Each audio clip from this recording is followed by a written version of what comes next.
All right, there we go. All right. So, thank you. Thank you, chat, for hanging in there. All right, so if you're tuning in on the replay, I was having a hard time. You'll if you have the chat rolling while you watch this, you'll see what happened. But basically, YouTube wasn't wanting to launch for my live stream for a second. I thought I was going to have to, basically back out of it and reset it up. But here we are. We're live. Welcome back to Prepping with Sarge. Welcome back to the dystopia. This is awesome. Happy Friday, everybody. I'm going to try and stay as positive as I can. I don't have a lot of good news to bring. But we'll do what we can. I always try to leave our community with some hope. So I see some people were patiently waiting in chat while I tried to troubleshoot that. Thank you so much. Best audience ever. Do me a favor. Just let me know real quick if there's any problems in my audio. If you can hear me loud and clear, I see a 5x5 there. Just give me a thumbs up or a 1 or something so I know that my audio is good. And we're going to keep rolling. So if you're brand new to the channel, this is Prepping with Sarge. I'm not a military sergeant or a police sergeant. It's just a nickname I've had for a long time. We do all kinds of prepping related survival content here. I teach gardening, foraging, it's a little bit of wilderness survival. We talk even about financial preparedness here today. Financial preparedness is going to be a big part of what we talk about today. And the situation, the sit rep is not good, my friends. But we're going to get into that in just a second. Let's start off with something a little bit more positive. I did get a little bit of mail. And let me go right into that, and then that'll give people to get a chance to get the notifications out if anybody's watching ads or anything like that. So the first piece of mail that I got here was from my friend Miss T with the T, and I'll hold this up so because she's got a QR code there. If you guys want to scan that, I think that probably takes you to her channel. Okay, Miss T with the T. She always finds discounts and coupons and cool stuff like that where you can get birthday freebies. She sent me a sticker as well. She and I actually started our YouTube journey right around the same time. We've been friends, YouTube friends, for a long time. I appreciate her. She does really fun content, and she does in the mornings. Usually she's got like a morning coffee chat, so check her out. I also got some mail from my buddy Bricktown Silver, and I will show you that real quick. So Bricktown sent me another one of his stickers. Now, if you don't follow Bricktown Silver, he always does silver content, but he's got a great twist to how he does his. He has like this ongoing storyline about the residents of Bricktown. It's pretty cool. I don't want to spoil all the fun. And he also sent me a magnet. And this is 5 of 50. So thank you very much, Mr. Bricktown. You have been a great friend to my channel as well. And he said, Sarge, thanks for the support and all your great content, brother. You are very welcome, Mr. Bricktown. I appreciate your friendship. I forgot to read what Miss T wrote here. She said, hello, my friend. Just discovered your mailing address. Hope all is good your way. Thank you for your great survival videos. You're very welcome. Thank you for your videos. I appreciate you. All right, let's pop out here for a second. I just want to say hi to chat. I see a bunch of people popping in here.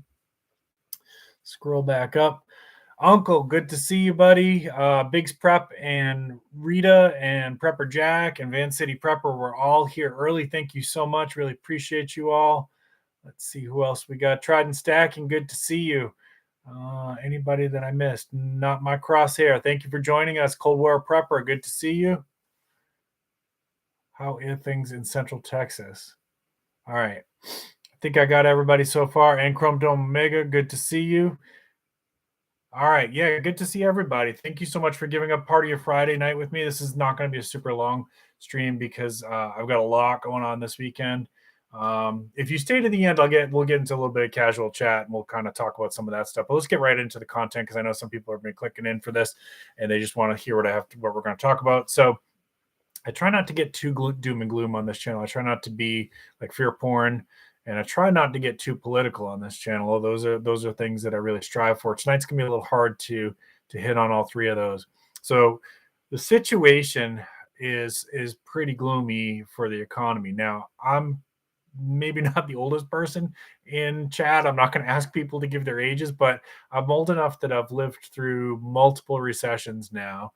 And I was actually alive for the oil crisis of the 70s and the recession of the 70s, but I don't remember it too well.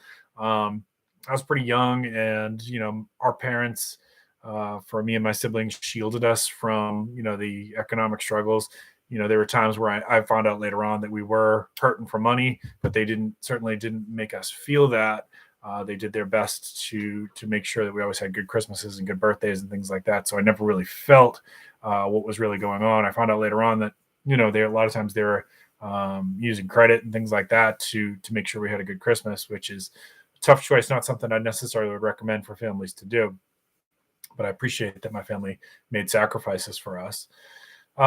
So each recession has been different, but we can learn some things from each one, right? So the first one that I really remember well is the late 80s recession. We'll kind of go through some of this stuff and see what lessons can be picked out of this. So how did we get into the late 80s recession? Now, this is kind of important. The late 80s recession, a couple things happened around at the same time. Now, in the 80s, we were doing a buy now, pay later type economy. Okay. And that's kind of important because there's some evidence that some things are trying to push us into another buy now, pay later economy right now.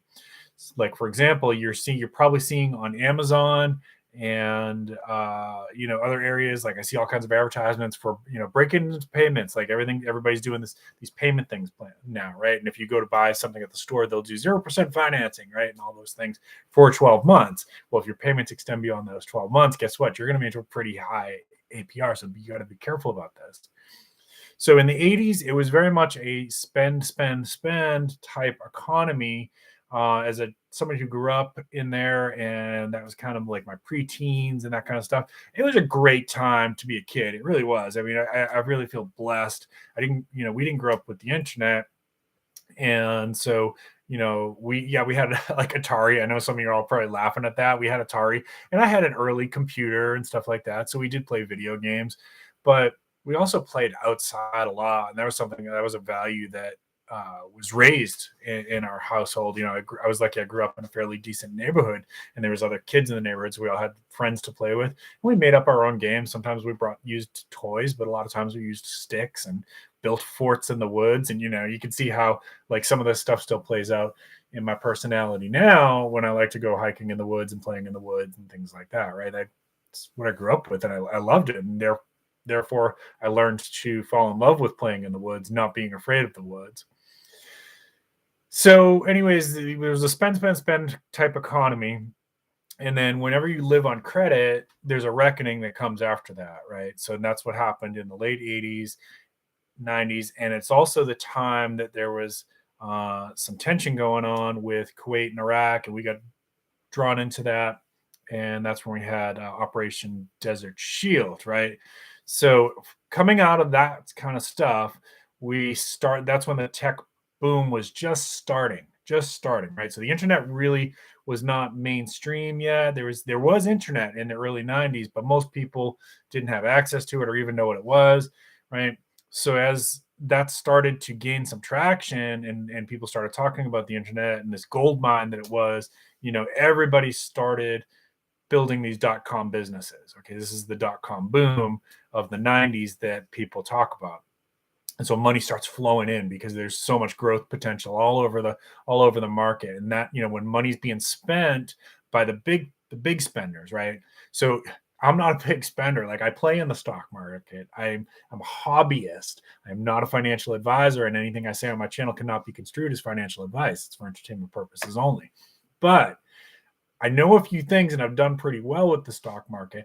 And so when there's big money flowing in, talking about hedge fund money, I'm talking about millionaire, billionaire kind of money, right? When that's flowing in, things move, right? And so the .com boom started, and money's just pouring into these businesses. Now, I had some friends. Now, at this point, I was in college, and I had some friends who were working in tech. They were working in computer engineering and computer programming, things like that.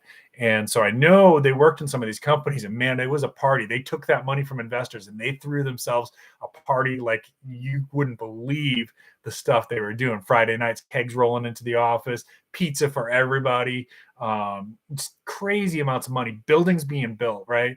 Now, it's all of this was being built on like speculation. So out of the thousands and thousands and thousands of companies that were promising to the investors, we're going to deliver the world to you, how many actually delivered that was a very small amount. So that came at the end of the 90s and beginning of like 2000, 2001, 2002 is the .com bust. Okay. So that's another important lesson here. So we're actually coming out of an economic boom. Now, wasn't the same as the dot-com boom. Okay, but money was flowing in. There's still some lessons here. Money was flowing in from these big billionaires. Money's flowing in from these hedge funds. Just tons of money flowing into the market, right? So if you look back to the start of the pandemic, in that first crash, right? That first crash, like March, when the stock market tanked, it didn't stay down because money started flowing in. And I jumped on this too with what I could. Like, I don't have billionaire money, but I have a little bit of money, and I jumped in with what I could, and I invested in companies that I knew could survive a pandemic, that could survive a financial crisis, right? So I'm talking about, I've talked about these companies before. If you've been watching my channel, you know who I'm talking about. I'm talking about like Coca-Cola and Johnson & Johnson and Caterpillar and 3M. These companies have been around for a long time.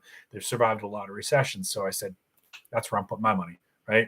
So later on, you know, crypto is blowing up now and all that stuff. So crypto, I guess you could say, is like the .com in a way, not exactly, but in a way. We're going to use it as a metaphor, right? So money's pouring into crypto. Bitcoin gets up to $60,000, and Dogecoin gets up to like 40 cents, and just like all this money's flowing into cryptocurrencies now, right? And it's driving the market up. Now, whenever that happens, whenever you have massive amounts of growth, you have to start being careful. And I started telling friends, just in the last 2 years now, I'm talking about, right? So I know I'm jumping back and forth on the timeline because there's lessons from the past that help us in the present and the future. Okay. What's the definition of insanity? Doing the same thing over and over again, expecting a different result. And those who don't learn from the past are sure to repeat it, right? Those are truths. Those are very wise truths, not just in finance, but in many things in life, right? So I started telling friends, economy's hum. I mean, not the economy, the market's humming. Take some profits out. Don't be afraid to take some profits out, right? So what does that mean? So as my stocks were flying up, every time it gained like 6%, I was taking like 3% back in cash. And then if there's a dip or something else I wanted to buy, I reinvest it, right? So you're taking your profits as you go up. So that did pretty well for me. So .com, now we're going back in time. .com bust. So then what happens? We have 9/11, right? And then with that, the defense stocks, right? Because now we got drawn into this. By the way, I see all your chat there. I'm going to pause in a second and catch us up. Thank you so much. You all are awesome. And if you're enjoying this so far, go ahead and give me a thumbs up. If you're new to the channel, please consider subscribing. So after we got attacked, right, and we enter into Iraq and Afghanistan, wise billionaires, big money, right? The big money drives the market. Remember that. And that's going to come into play when I go back to the present. Okay. Big money drives the market. So where do they start putting their money? Lockheed Martin, Boeing, Raytheon, right? Who else? Your defensive stocks, right? And so that wasn't where all the money went, but some of it, because during wartime, those companies tend to do really well because the government basically gives them a blank check. Okay. So money starts pouring into these defense contractors. And so we're developing better and better weapons, and there's tons of money. Now, I don't get to sit in on any of those type of companies, but I did know a few people who worked for them, and the money was good and the times were good. Okay. Very, very similar. There's not the kegs rolling in, but in terms of like, you know, the money flying out, the money raining down from heaven like manna, is happening now in the defense industries, right? So, okay, so that goes on for a while. And then we got real estate instead of going into a dip there, it went right from defense into real estate, right? And now the banks are encouraging everybody to buy more house. Now, most of you are familiar with this. Most of you have lived through this part of it, right? The banks are telling everybody to buy more house than they can afford. If you bought a house during this time period, you know what I'm talking about, because we bought 2 houses. I'm on my third house. Third house. Sorry. I'm on my third house. And the banks will tell you, oh, we can get you more money than that, or at least they did then. They don't do it now. We can get you more money than that. Well, I'm on a pretty middle income salary. Like, I don't make a ton of money. I can be smart with my money, but I don't make a ton of money. And so they're like, oh yeah, no, you qualify for more. No. So this is how that game started. And so people got into these balloon mortgages, signing up for more than they can afford. And guess what? Everybody started, people in that industry started saying, uh-oh, yeah, it's coming. And so the real estate bubble, there was warnings for that one. Like there was probably 18 months where everybody said this thing's going to burst. But a lot of people, this is the lesson from this recession. A lot of people didn't want to believe it. They think the slot machine's pouring out money. This thing's going to, my ride is going to go on forever, baby. Yeah. Right. That's the attitude that gets people in trouble. Now let's go back to the present for a second. And as I'm telling some friends that I'm close to, take some money out. No. Bitcoin's going to $100,000. Yeah. Okay. Tesla's going to $10,000. Right. And they don't want to hear it. They want to, they think that if I take money out too soon, I'm going to miss out on that train. Right. Well, what happened? Let's go back to the past. Real estate bubble burst. And all of a sudden the government's like on these banks. Why did you lend out so much money? The government knew what was happening. Trust me. The government knew what was happening. They were part of the game. They're part of the game. So real estate bubble bursts, and that was the Great Recession. So now we're looking at like 2008, 2009. And if you're like me, you lost a crap ton of money in that. Because when it didn't just hit the real estate sector, it took everything with it. Going down the drain, like a whirlpool getting flushed down the toilet, right? It took everything with it. So that's another important lesson for the present, right? Like, so certain industries right now, like the farming industry, right, and food production, things like that, are probably feeling it the most. And at the beginning of the pandemic, restaurant and service industries felt it the most, but they can pull everything with it, right? Because the economy is so tied into each other. So we eventually started to come out of that, right? And in the process of that, silver had its moment. Those of you who are silver investors, you know what I'm talking about. Silver went up to like over 40 an ounce for a while. Gold went from, in that time period, gold went from like 700 an ounce to 1400 an ounce. It pretty much doubled. And then the stocks started to take off again. And if you had gotten your money out, this is another important lesson that's going to tie into the present. If you took your money out because you panicked and you thought this is it, this is the great collapse, you missed that rocket when it came back. And I partially missed out on it because I took some bad advice. And I ended up pulling some of my money out and moving it into what I thought was a safer investment. No, it wasn't silver and gold. It was actually in like money markets and things like that, right? So I didn't totally miss out. I still had some money in play, but I could have done better if I had just sat where I was and maybe even bought into that dip, right? When it was low. That's a good time to be. This is not financial advice. This is Sarge's advice for himself. This is entertainment only. But that would have been a good time for me to be buying Coca-Cola, 3M, Johnson & Johnson, Caterpillar, right? All these big companies that survived these recessions. So but I didn't. Not enough anyways, not enough. So the rocket took off again. And now that rocket rode from like 2011 to 2019, right? And this is where the rise of Bitcoin, and this is when Amazon and Google really took off now. So those people who were smart enough to invest in Amazon and Google back in the 90s are doing very, very well if they left their money in there, right? So now you get to the 2019, right? Now we're almost caught up to the present. And what happened again? So we had the pandemic, and a lot of people pulled their money out and thinking, this is it. Again, this is the big collapse, right? It's that panic, the sky is falling thing, right? Are we out of time? This is the financial reset, all these things that go around the prepper community. But it didn't. Not yet, anyways. It didn't. In fact, within a very short period of that time of that dip, even though the economy fundamentals were not good because you had all these restaurants closing, you had all these small businesses going out of business, you had people stuck at home, right? So certain sectors did okay, like Amazon, because we all started spending money to have stuff delivered to us. Certain, Grubhub and who else? Who delivered DoorDash, those kind of companies, those did really, really well. So it could have been worse, but there was safe havens there, right? And then, but the dip that time was really, really short-lived, people started like me. This time I did jump in. This time I was smart. I jumped into the big S&P 500 companies and rode that rocket right back up. Okay.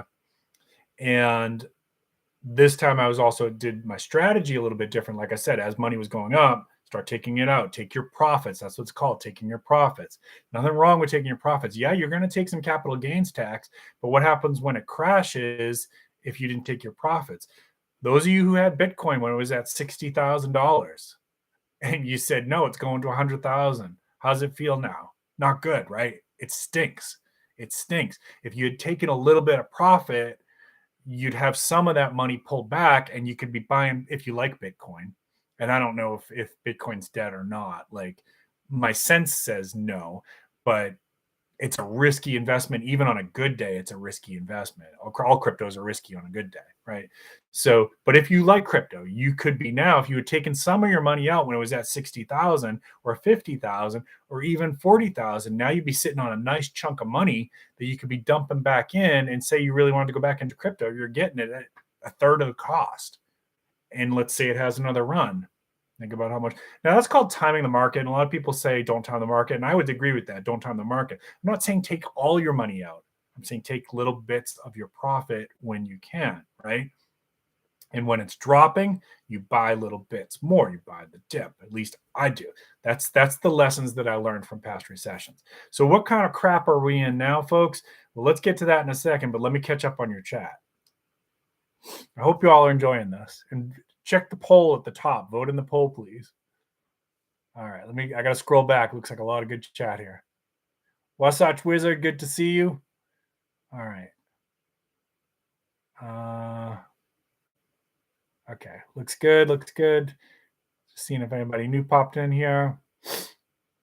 Bricktown is awesome. You are right, Crosshair. Wasatch Wizard, I got you. Chrome Dome, yep. Bacon's here. Good to see you. Don't mind me. I'm just here to hear why my idea stacking booze was a good idea. And a lot of preppers say that's not a bad idea.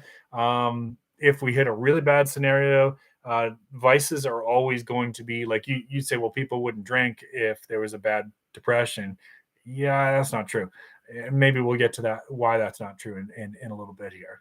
So Dub Season, good to see you. Thug Stack and smashing that like. I love it. Thank you. Bullion Addict, good to see you. Hope everybody's having a good Friday. If you're tuning in right now, I'm just kind of talking about the economy and what kind of crap we're looking at. In my opinion, it's not good. Not good. The worst isn't even hit yet. Now, if I'm wrong in 6 months, you all tell me I'm wrong, and I will be happy to say, you know what, I'm glad I was wrong. I'll be happy to be wrong. Because I think what's going to happen next is really bad. Awesome. Good to see everybody. Love all the chat. Seeing if there's any questions. If you got questions, y'all throw them in caps.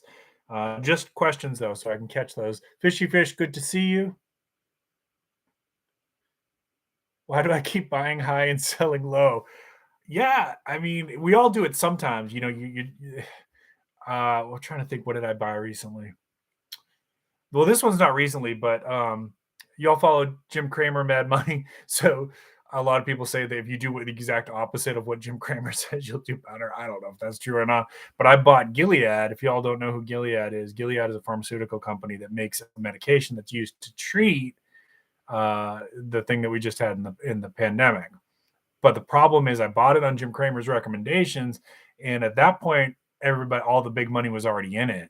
And so the people like me, the little guys, are buying in at the top. And that was a mistake. And I lost money on that one. So everybody does it sometimes, Wasatch. Successful Slaves, good to see you. Car repo. Yeah, car repo. You're right. Yeah. So I'm going to get to that in just a second, of all the thing that I think is going to happen. Appreciate you, Greg, for popping in. Okay. So where are we? Well, we pumped so much money into the economy. We pumped so much money in terms of stimulus. and there was the great employee revolution, or whatever they're calling it these days, where people demanded more money, and I want to work from home, and I want to have my childcare paid for and stuff. And all those things are cool. Believe me, I'm not anti-labor at all. I mean, I'm a little guy too. I totally get it. But pumping all that money into it did cause tremendous amount of spending, and the over excess normal inflation for a quote unquote normal year is about 2.7%. So we're at like close to 10% right now, because people are still spending money like crazy.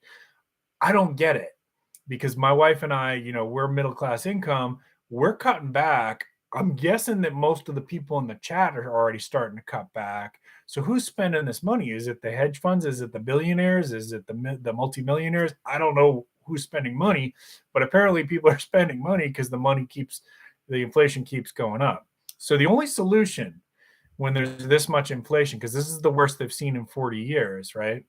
The only solution that they seem to have, the only trick in their book seems to be to raise, well, I just figured it out. So part of the big money that was spent was because there was so much low interest loans available, right? So a lot of it was spent on real estate.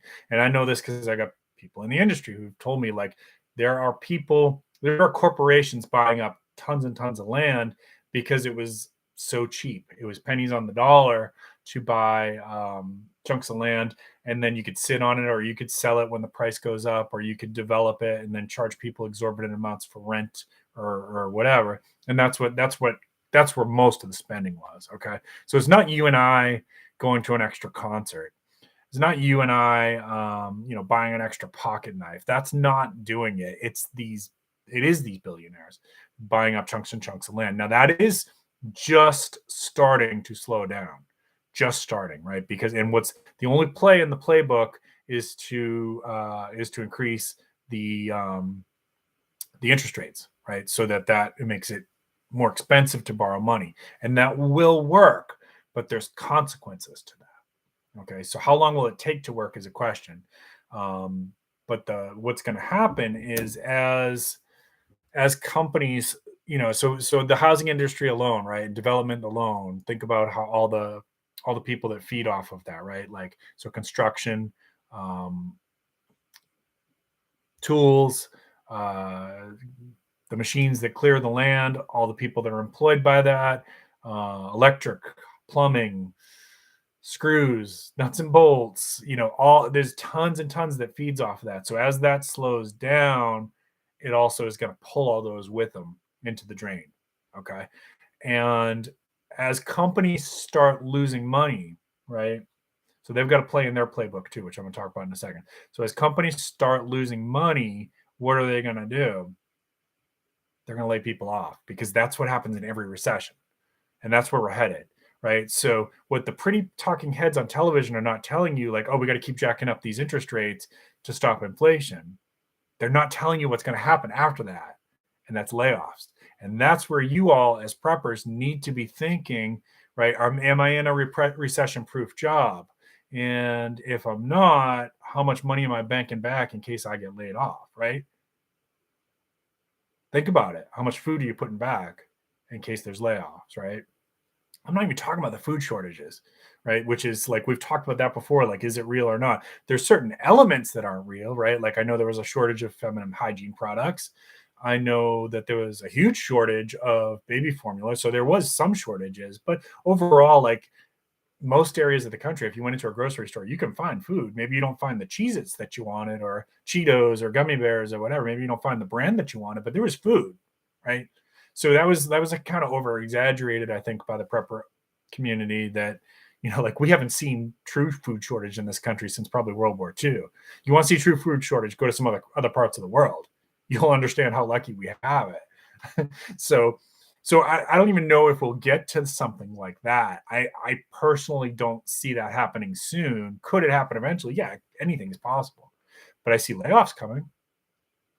I see layoffs coming probably by the fall. And our financial people that help us handle our money have told us that there is a chance we could avoid this. They said that. They said there's a chance we could avoid this. It could land on the needle head, it could land like one of Elon Musk's rockets upright, things could land perfectly, but it's looking like it's probably going to go at least through 2023. That's a lot of layoffs. Okay, so as a prepper, I may be telling you now, don't, put back some canned goods, not because of a possible food shortage, but because you could get laid off. Okay, and as one industry crumbles, like we said before, because lessons from the past teach us about the present, they're going to take other industries with them, right? Don't worry about those hedge fund guys. They're going to be just fine. Don't worry about those pretty politicians on TV. They're going to be just fine. Let's worry about each other. Okay. That's what I'm worried about. So now, one step further, and this goes to that comment somebody said about repo cars. You will see that. You're going to see repossessions. You're going to see, as times get desperate, people get desperate. Crime is going to go up. And when people are feeling crappy about their life situation, vices go up. I work in the field of mental health, guys. You could say, oh, well, if you're down on your luck, you shouldn't be buying booze. You shouldn't be buying cigarettes. You shouldn't be buying drugs, whatever. Pick your poison. But people want to feel better. And those industries always do well when there's a depression. Always. Why do you think prohibition failed during the Great Depression? People want to feel better. Okay. Whether or not it's good for you doesn't matter when in those situations, people want to feel better. Okay. So maybe if you're looking at investments, that's possibly something you think about, but everything's risky at this point. There's no safe havens. I wish there was. If I knew them, if I knew them, I'd tell you. I'd say this is where I'm putting my money. Crime's going to go up. Layoffs are going to go up. I mean, there is a chance we could avoid it, and I'll be happy to eat humble pie on a live stream and say, guys, I was wrong, and I'm sorry, and I'm happy that I was wrong because I don't like suffering.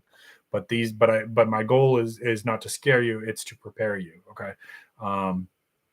So think about the crime issue, right? Are you prepared to deal with increased crime in your neighborhood? Are you talking to your neighbors? Do you know who your neighbors are? I communicate with my neighbors. I know who's got my back. I got their back too, right? And how do I know? Because we've been through some tough times. I live pretty close to where the riots were. I've stayed here through hurricanes when we've had looters roaming around looking for people who've left their home because they were told they have to leave their home. So I communicate with my neighbors, and we know I'll take night shift tonight. I'll keep my eyes open. Somebody else takes the one tomorrow. Maybe my wife takes the afternoon shift, right? Does everybody have lighting so that we can light up the neighborhood really well? Light up your driveway, light up your house, right? So are you talking to your neighbors? Do you have at least one person in your neighborhood that's got your back if something goes wrong, right? That's going to come running if you say, I need help. I hope you do. If you don't, start working on that. Let's check comments. So this is what's coming, guys, and it's not pretty. But the past teaches us that if we avoid this, great, fantastic. I love making money. I love working. I love my job. If we get past this, that's fantastic. But I don't think we're getting past it. Not on this one. It doesn't look right. Nothing about it looks like we're going to get past it, despite what the pretty heads on TV are trying to convince you. And they're trying to get you to spend, right? These businesses with their, we'll break it into installments and stuff like that. That's the same thing we saw in the 80s. Buy now, pay later. You're going to pay later. So be careful about that. All right, let me scroll back a little bit here. If y'all enjoying this, give me a thumbs up. Share it with your friends. If you're new to the channel, please consider subscribing. I really appreciate you. Love my audience so much. Y'all are great. And I'm not usually this much doom and gloom. Some of you have been with me for a long time. I don't usually think like this. But it's time for people to start thinking and making your plans and doing what you need to do to stay safe. Yeah, lottery numbers would be nice. I hear that. So Unc, that that stimulus money and stuff like that, that's going to happen to some extent in some areas, but again, that's just we created a bad situation by getting people addicted to the stimulus money, and it's a short-term relief, but it created the inflation problem. To some extent, it did.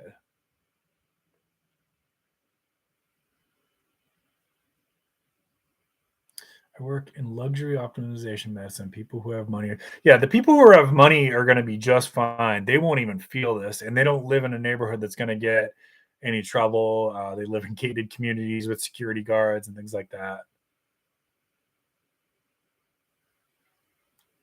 $7 a gallon of gas. Wow, I'm so sorry. I think it's around 4 here. I haven't filled in about a week. I'm trying to conserve my gas. That's just one of the other things we're doing.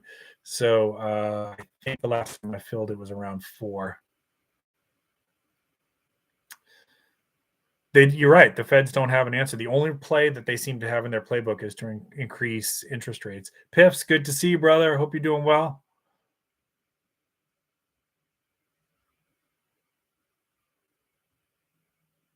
Yeah. Okay. So successful slave raised. This I want to touch on that. And Big's prep kind of touched on it too. Let me get into that in just a second.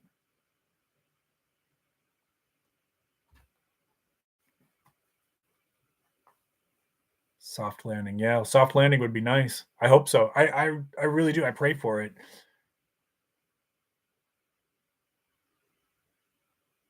Okay, so let's talk about Big's prep, and somebody else mentioned something about like how the layoffs will go. Okay, so every company is going to be different, of course, but there's some general strategies that you should be thinking about. So the last 2 years, it's all about employees. I want this, I want that, I want more money, I want free daycare, I want to work from home 24/7. I want the boss to kiss my butt, whatever. And so the employees have had a lot of power because the employee shortage has created that. But those tides are probably going to turn, and then that makes me. I don't want to get too conspiracy theory, but it starts to make me wonder if this isn't a little bit orchestrated to change those dynamics, right? Because who are the politicians friends with? The CEOs and the VPs and the CFOs of all these big companies who probably don't like that the employees took back a little bit of power, right? That's a little bit conspiracy theory, but you can think about that, see how it sits for you. So if we head into times of recession and layoffs, those of us who've been through this a few times now, you don't want to be the head that sticks up above the crowd. You don't want to be the one making a lot of noise and complaining a lot, unless you want to get laid off. Some people do. Some people go for that, and they're like, you know what, I'll collect for a few months. But it's hard to get rehired in a recession, so it's not necessarily a good strategy. So make yourself layoff resistant by being the guy or the girl or the woman. I'm sorry, the man or the woman, or who knows a lot about how the company runs, who understand, who's valuable, who has a lot of skills that are hard to replace, who maybe you're the person who volunteers for those shifts that nobody else wants to take, right? Just something to think about. Yeah, I know it stinks. I get it. I really do.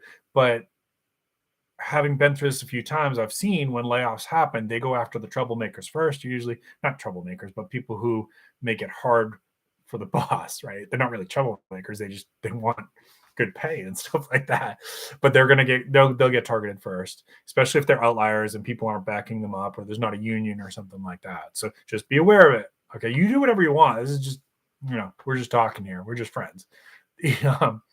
And maybe it's time to develop a side hustle if you don't have one, because if you do lose your job, at least you got some money coming in. We're trying to conserve as much as we can. We're not spending on luxury stuff that we normally would have, not going out as much. Yeah, it stinks. It really does. But, we have to think like that right now. At least in my household, that's what we're doing. Trying to build up as much cushion as we can, right? I do have a couple trips coming up, so I'm trying to think about how I'm going to finance those. Going to Georgia Bushcraft. If anybody else in the channel that's a prepper is going to Georgia Bushcraft, I would love to meet up with you there. And going hiking with my brother in the desert. So looking forward to that one. I'll promise you I'll get some good footage from both of those events. But those are going to cost me. I gotta fly to my brother, and I'm already paid for the Georgia Bushcraft, but I'll still have like food and stuff like that. And I'll probably buy some stuff from the vendors down there. So I need to save a little bit for that. So we're just kind of conserving, being careful. You play it however you want. This is just the ramblings of some guy who's been through 5 or 6 recessions at this point, and you do see patterns. Those of you who are my age or older, right? We know there's patterns that just repeat themselves with this, and I just went through all that with y'all. All right, so I am going to start to wind this down. So we'll get into a little chit chat here, and if anybody wants to throw comments, suggestions on how to survive this recession, go ahead and throw those in right now. And Pentucky's good to see you, Pentucky Survivalists. And then we'll just kind of talk about what people, let's end with some positive stuff, what people are doing this weekend. Let's see. Yep, feds have no cure, just that one play in their playbook. That's all they got. Yeah, I keep hearing about the truckers' oil and the diesel issues. I don't know. I hear it. I don't doubt it. But that was supposed to happen in June and it didn't happen. Some of these things just seem to like fizzle out. Like, Biden was telling us about the dark winter, prepare for the dark winter. There'll be no food and all this stuff. And that never really happened. Oh man, I'm sorry, Biggs Prep. You're in my prayers. Yeah, because you're right. Building and construction and stuff like that is unfortunately going to slow down. So you all will be in our prayers, Miss Biggs Prep. And Successful Slave, that's who the other person was. Successful Slave said evaluation started at my work. Pay attention to that stuff. Pay attention to that stuff, folks. That's the kind of stuff that they're making their lists and they're checking it twice.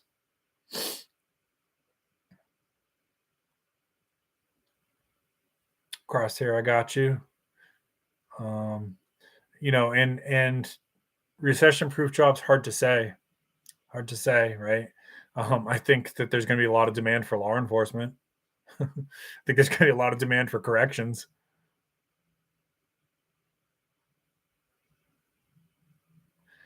Yeah, dove season, and that just kind of have those conversations. Obviously, I don't want anybody breaking the law or anything like that about shutting down streets. If you follow Corsair trainers, he did a whole series about that, like if things went really bad, how to make your neighborhood a little bit safe. So check that out. Let's see. Successful Slave, thank you for coming by. I appreciate you. Yes, Uncle, good advice there. When times get tough and people start getting desperate and crime goes up, don't walk around with a lot of flash, right? Because we know people will. You're walking around with those $200 pair of Nikes that are like pristine white, or a gold chain. Just beware when people get desperate. Yeah, nice watch, exactly. Don't flaunt it if you got it, especially in tough times. Wear my premium gold-plated cargo shorts. Totally was getting a side gig. Yep. Yeah. Always nice to have multiple sources of income, folks. Yeah. Everybody, the poll, thank you, Kentucky. The poll is apparently at 100%.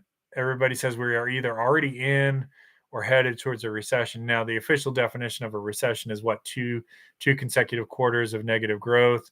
So my opinion is we're going to hit that.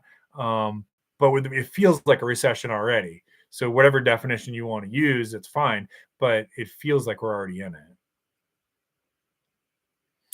Yeah, don't look like you have money. Exactly, dove season. All right, let's wind this one down. I'll tell you kind of what I got going on, and we'll do some little bit of positive here to end with something positive. I'm sorry that I bring gloom today. I really am. I don't like doing content like this, but it's getting there. It's getting to that point where I just want everybody to pay attention.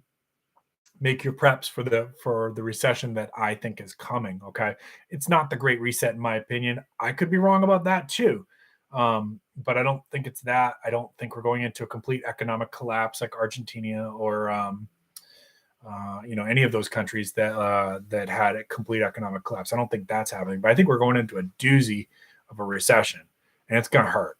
It's gonna hurt. So please make your preps now.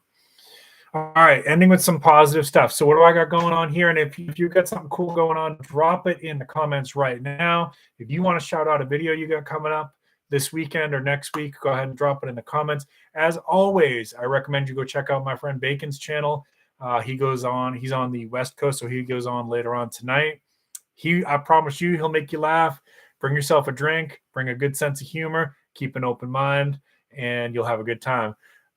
As for me, tomorrow, I'm doing a little get together with some of the clinicians in my area. This is something that I organized, and we're just kind of reviewing. This is a get together. We're reviewing some therapy skills for working with people with trauma so that we can provide the best possible services for you all that we love so much in the community. So that's what we're doing. Some of them are people that I used to supervise. Some of them are people that I currently supervise. And some of them are just people that I'm friends with, all therapists though. And we're getting together to have little snacks and work on our skills so that we can make sure that we're giving good services, because guess what? Our services is going to be needed, like big time. I'm not saying I'm recession proof, because I've seen a lot of healthcare people get laid off, and I worked in a program years ago in Kentucky that closed down. So it can happen in my field too. But right now, there's going to be a lot of demand for us, and there already is, because like crime is already going up, at least in our area. It's probably going up where you are too, because people are already starting to get desperate, and it's going to get a whole lot worse. And addictions are going to get a whole lot worse, and depression is going to get a whole lot worse, and anxiety is going to get a whole lot worse. So all I can tell you is those of us who do that end of it, we are doing the best to make sure that we are prepared to help you all, because that's important to us. Okay, so that's what I got going on. I'd like to go see Thor: Love and Thunder at some point. I don't know when I'm going to get there. Wife and I are working on The Terminal List. If you haven't seen that on Amazon Prime, we finished up Stranger Things, which was really fun.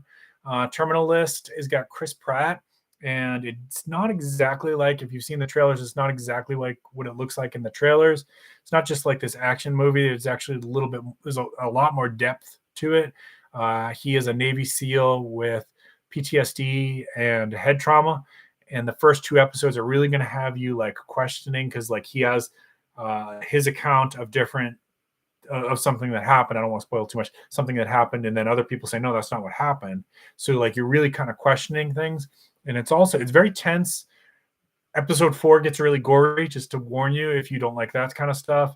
If you don't like combat violence, you may not be for you, but it is good. The writing is really, really good, and it's one of the best portrayals that I've seen of what PTSD, flashbacks, dissociations look like. They do a very, very good job of portraying that in the movie, and it's been really good. So we're halfway through that. Don't spoil it for me. And I don't know. I think we're going to watch The Old Man after that one, and then I'm not sure what's next. Probably at that point we'll be getting into Star Wars, or will be coming on Disney Plus. So I got our entertainment planned out for the next month or so.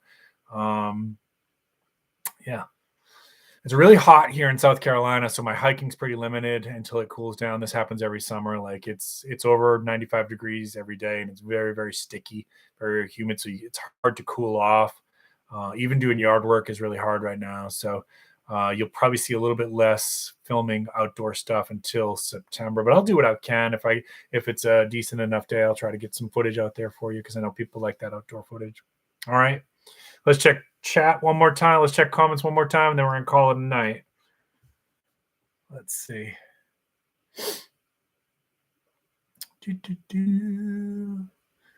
EDC fail video. Oh, that sounds fun. That sounds fun. Kentucky Survivalists. That's cool. Yeah, I can't wait for that one. Y'all check out Kentucky Survivalist. I really liked when you used to do your kayaking stuff, man. Those were some of my favorites. Bolo, good to see you. Thank you. Appreciate you for checking out the channel.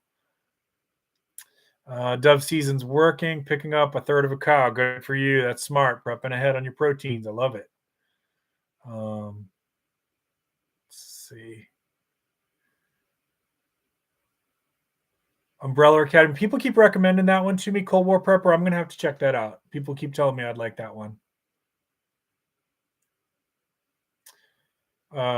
Yeah, Bacon. It's good. It's a good show, man. I got to throw that warning out for some people who don't like combat violence or gore, just so they know what they're getting into.